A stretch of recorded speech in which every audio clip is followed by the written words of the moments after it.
Duzların adlandırılması. Duzların adlandırılması metal oksidlərin adlandırılması ilə oxşardır.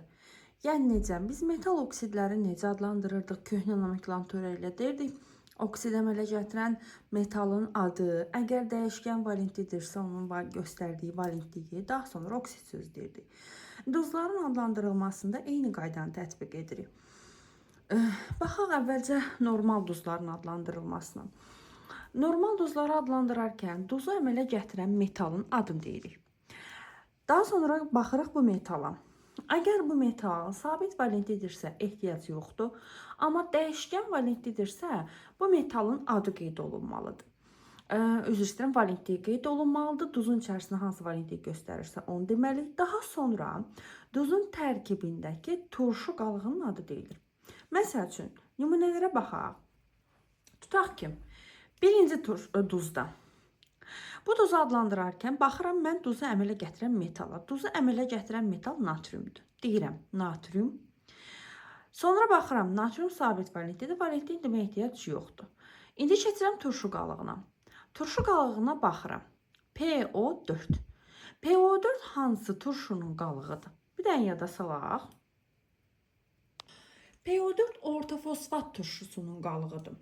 Ona görə turşunun adını deyəndə, duzun adını deyəndə, metalın adını dediyim natrium, sabit valentlidir, valentliyini demirəm, turşu qalığının adını deyirəm. Hansı turşunun qalığı idi? Orta fosfat. Natrium, orta fosfat. Vəssalam. İndi digərlərinə baxaq, hər birini adlandıraq. Duzu əmələ gətirən metal alüminiumdur, sabit valentlidir. Duzun tərkibindəki turşu qalığı xlorid turşusunun qalığıdır, H-xlorun. Adlandırıram alüminium xlorid. Növbəti, sink, sabit valentlidir, valentliyini deməyə ehtiyac yoxdur. Sulfat turşusunun qalığıdır, sink sulfat. Kalium, mangan O4, H-mangan O4-ün, yəni permanganat turşusunun qalığıdır. Ona görə duzun adı olur kalium permanganat. İndi dəyişkən valentli metallarınkinə baxaq. Məsələn, birincidə duzu əmələ gətirən metalın adı dəmir. Dəyişkən valentli metaldır. Bu duzun içərisində dəmir hansı valentliyi göstərib? 3 dənə turşu qalığını özünə birləşdirib, ona görə 3 valentlidir. Dəmir 3. Turşu qalığı hansı turşunundur? Nitrat turşusu. Dəmir 3 nitrat. Xrom dəyişkən valentlidir. 3 valentlik göstərib burada. Qalıq xlorid turşusunundur. Xrom 3 xlorid. Mis dəyişkən valentlidir. Burada 2 göstərib. Mis 2 xlorid. Xrom 3 valentlik göstərib burada. Xrom 3 sulfat turşusunun qalığıdır deyə xrom 3 sulfat. Turş duzlarının adlandırılması. Turş duzları da adlandırarkən eynən normal duzların adlandırılma qaydasından istifadə olunur. Yəni qayda həmən qaydadır. Sadəcə olaraq biz burada nəyə fərqləndiririk? Turş duzlar axı dedik əmələ gələndə, yəni turş duzları normal duzlardan fərqləndirən tərkibində turşunun içərisindən hidrogenin qalmasıdır. Yəni bu turş duzların içərisində turşudan hidrogen ilişib qalır. Ona görə biz bunlara turş duzlar deyirik. Adlandıranda da həmən hidrogenlərin sayı, yəni neçə dənə hidrogen qalırsa duzun içərisində, o hidrogenlərin sayını yunanca biz qeyd etməliyik. Məsələn, bir baxaq. Natrium, duz əmələ gətirən metal natrium, turşu qalığı sulfat turşusudur. Gördüyünüz kimi SO4 sulfat turşusunun qalığıdır və içərisində bir dənə hidrogen atomu qalıbdır. Ona görə adlandıranda deyirəm natrium hidrosulfat. Kalsium bir dənə karbonat turşusunun qalığıdır, bir dənə hidrogen qalıb içərisində. Kalsium hidrokarbonat. Kalium hidro orta fosfat. Kalsium dihidro orta fosfat. Niyə dihidro? Çünki 2 dənə hidrogen qalıb turşu qalığının içərisində. Daha sonra ammonium dihidro orta fosfat. Əsasi duzların adlandırılması. Əsasi duzların da tərkibində biz bilirik ki, OH qrupu olduğuna görə digər duzlardan seçilir. Əsasi duzların adlandırılması da elə normal dozlarda olduğu qayda tətbiq edirik. Burada da yəni metalın adı, dəyişkən valent hidroksidin göstərdiyi valentlik, turşu qalığın adı sadəcə olaraq necə ki turş dozlarda qalan hidrogeni sayı ilə biz qeyd etmişdik. Burada da duzun içərisindəki OH qruplarının sayı OH qrupları sayı ilə qeyd olunmalıdır. Yəni Yunan sayı ilə mütləq şəkildə. Hidrogen atomları turşun qalığındakı biz hidron deyirdik, hidrogen atomları ilə. Burada da OH qruplarının sayını qeyd edərkən, yəni OH qrupunun adını biz hidrokso sözündən istifadə edərək qeyd edirik. Məsələn, birinci dozu adlandıraq. Mütləq dozları adlandırarkən yenə qeyd edirəm. İstər normal, istər əsas, istər turşlu olsun, fərqi yoxdur. Duzu əmələ gətirən metalın dəyişkən və yaxud da sabit valentdə olmamalığına diqqət edin. Çünki əgər sabit valentli metaldırsa, onun valentliyini qeyd etdinizsə, sualınızın cavabı səhvdir. Yəni qeyd etdiyiniz cavab səhvdir. Və yaxud da dəyişkən valentli metaldırsa duzun tərkibində, siz onun valentliyini qeyd etmədinizsə, onda yenə cavabınız səhv olur. Adlandıraq. Duza əmələ gətirən metal kalsium sabit valentlidir. Valentliyin deməyə ehtiyac yoxdur. Kalsium OH qrupu bir dənədir. Hidrokso, xlorid turşusunun qalığıdır, xlorid. Kalsium, hidrokso, xlorid. Duza əmələ gətirən metal dəmirdir. Dəmiri görən kimi mən tez yadıma düşür ki, dəmir dəyişkən valentli metaldır. Birinci baxaq görək dəmiri burada neçə valentlik göstərib. Uşaqlar, OH qrupunun bir dənəsi bir valentlidir. Bir dənə OH qrupu bir valentdir. 2 dənə brom, biri 1 olmaqla 2 valentlikdə buradan. Yəni dəmir özünə bir dənə OH qrupu, 2 dənə də brom, bromid turşusunun qalığını birləşdiribdirsə, onda bu demək ki, dəmir burada 3 valentlik göstərib. Ona duzun adı olur. Dəmir, valentliyin qeyd edirəm. 3, OH qrupu 1 ədəddir. Hidrokso, bromid. Digərinə baxıram. Kalsium, sabitli valentliyini demirəm. Hidrokso, nitrat. Sonra keçirəm xroma növbətinə. Xrom yenə dəyişkən valentli metaldır. Neçə valentlik göstərir burada? Baxaq. 2 OH qrupu birləşdirib özünə. 2 buradan, bir dənə də xlorid. Yəni xlorid turşusu bir əsaslı olduğuna görə xlor özü bir valentlidir burada.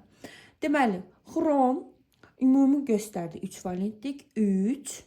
Hidroksid qruplarının sayına baxın, 2 ədəddir. Onda Yunanca sayını mən deməliyəm. Dihidrokso, xlorid.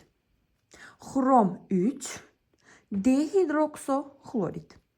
Növbəti, alüminium sabit valentli metalda valentliyini demirəm. Alüminium, dihidrokso, nitrat. Dəmir dəyişkən valentli metaldır, valentliyini əvvəlcə tapıram. Bir OH qrupu birləşdirib, bir xlor. Cəmi göstərir 2 valentlik burada. Deməli, dəmir 2, hidrokso, xlorid. 2 qat duzların adlandırılması. 2 qat duzlar necə əmələ gəlirdi? Öncəki izahda qeyd etmişdik ki, 2 qat duzlar çox əsaslı turşularda hidrogen atomları müxtəlif metal atomları ilə əvəz olunarsa, o zaman biz 2 qat dozlar alırıq. 2 qat dozların adlandırılmasında da yenə həmən qaydadır. Sadəcə olaraq burada fərqli olan nədir? Burada əgər metal atomunun sayı birdən çoxdursa, onda metal atomunun sayı yenə Yunanca qeyd olunmalıdır. Məsələn, birincini adlandırıram. Duza əmələ gətirən metalların adları natrium, kalium, turşu qalığının adı sulfat. Natrium, kalium, sulfat. Digəri, dediyim kimi, görürsünüz, burada artıq metalın birinin sayı birdən çoxdur. Ona görə bunun sayını mən öncədən deməliyəm. Yəni, dinatrium, kalium, orta fosfat. O sayı deməsək biz, natrium da bir valentli metaldır, kalium da bir valentli metaldır. Tutaq ki, o sayı demədiniz. Deyirsiniz, natrium, kalium, orta fosfat. Mən nə bilim oradan, axı orta fosfat turşusu 3 əsaslı turşudur. Ona 3 dənə bir valentli metalla və yaxud da biri 2 valentli, biri 1 valentli metalla əvəz edə bilərsiniz. Mən bilmirəm artıq siz dediyiniz, məsələn, natrium, kalium, orta fosfat desək, bilinmir hansından 2 ədəddir. Ona görə sayı mütləq qeyd olunmalıdır. Dinatrium, kalium, orada fosfat.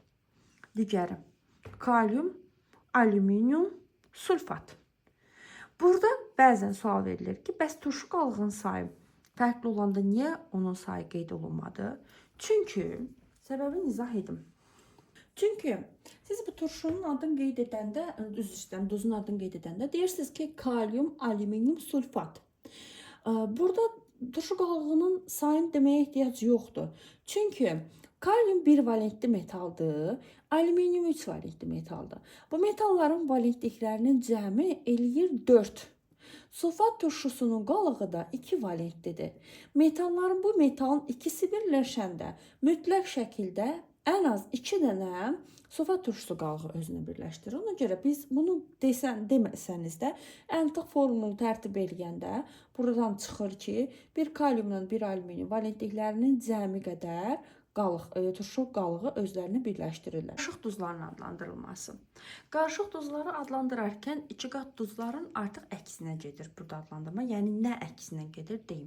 Metalın adıdır, valentliyidir, yenə eyni qayda, həmən şey. Yəni metalın adı sabit valentlisə, dəyişkən valentliyi nəzərə almaq lazımdır. Sadəcə olaraq turşu duzlarının, 2 qat duzların əksinə gedən burada nədir? 2 qat duzları adlandıranda biz dedik, əgər metalın sayı birdən artıq olarsa metalın sayı Yunanca qeyd olunmalıdır, düzdürmü? Burada da turşu qalığının sayı 2-dən çoxdursa, 1-dən çoxdursa, onun sayı Yunanca qeyd olunmalıdır. Birinci verilənlərə baxaq. Məsələn, birinci duzu adlandırıram. Kalsium sabit valentlidir, valentliyini ilişmirəm. Xlor, bu da xlorid turşusunun qalığı, nitrat turşusunun qalığı. Kalsium, xlorid, nitrat. Alüminium, xlorid, sulfat. Mis. Artıq mis dəyişkən valentli olduğuna görə misin valentliyinə baxmalıyam. Görün, burada hansı valentliyi göstərir. Bromid turşusu 1 valentli, nitrat turşusu 1 valentli qalıqdır. Cəmi eləyir 2. Deməli, mis 2 turşu qalığı özünə birləşdirdiyinə görə mis burada 2 valentlidir. Mis 2, bromid, nitrat. Digərinə baxaq. Xrom dəyişkən valentlidir, birinci valentliyinə baxıram. Bir dənə xlor birləşdirib. Xlorid turşusunun qalığı 1 valentlidir. 2 dənə də nitrat birləşdirib. Nitrat turşusunun qalığı 1 valentlidir. 2 eləyir 2. Bir dənə xlorid, 2 dənə də nitrat. Cəmi 3 dənə qalıq birləşdirib özünə. Ona görə burada xrom göstərib 3 valentli. Xrom 3, xlorid, dinitrat. Həmən qayda. Nitratın sayını deməsək, duzun adını deyəndə, məsələn, xrom 3, xlorid, nitrat desək, artıq biz müəyyən edə bilmərik ki, orada xlorid neçə dənədir, nitrat neçə dənədir. Tutaq ki, tərsinə də ola bilər. Burada nitrat 2 yox, xlor 2 dənə ola bilər. Onda yenə deyirik, xrom 3, o dediyim 3 xromun valentliyidir. Xlorid, nitrat. Yunanca dediyiniz turşu qalığının sayıdır.